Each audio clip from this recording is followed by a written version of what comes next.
সুপ্রিয় দর্শক শ্রোতা সবাই কেমন আছেন? আশা করি ভালো আছেন। আমি আজকে নৌকায় জার্নি করছি আর বিশাল একটি নৌকা ভাড়া করা হয়েছে তার জন্য।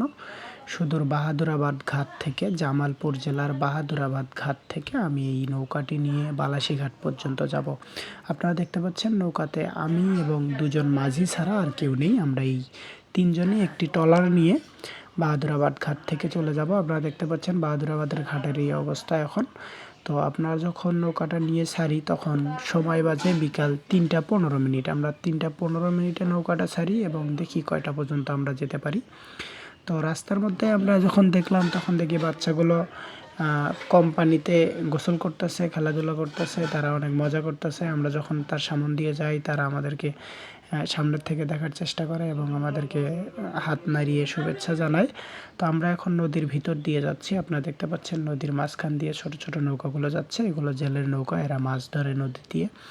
যেহেতু এখন পানি কমে গেছে এই জন্য এরা মাছ ধরার জন্য চরের দিকে চলে যায়। আপনারা দেখতে পাচ্ছি সুন্দর একটি পাখি।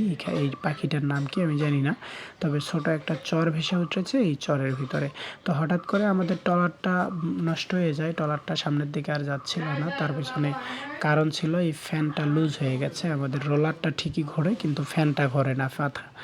এই কারণে ট্রলারটা সামনের দিকে যায় না। তো সেই জন্য আমরা একটা চরের ভিতরে ট্রলারটা থামিয়ে ফ্যানটা টাইট দেই এবং ঠিকঠাক করে নিয়ে আবার যাচ্ছি। ওইদিকে একজন লোক মাছ মারতেছে, এইদিকে একটা চরে বসত বাড়ি আমরা দেখতে পাচ্ছি। এবং আমরা অনেক জার্নি করার পরে খুব তাড়াতাড়ি পৌঁছেছি। এমন সময় পৌঁছেছি যে সময়টা ইফতারের আগ মুহূর্ত, অর্থাৎ আমাদের জার্নিটা ছিল অনেক বিশাল।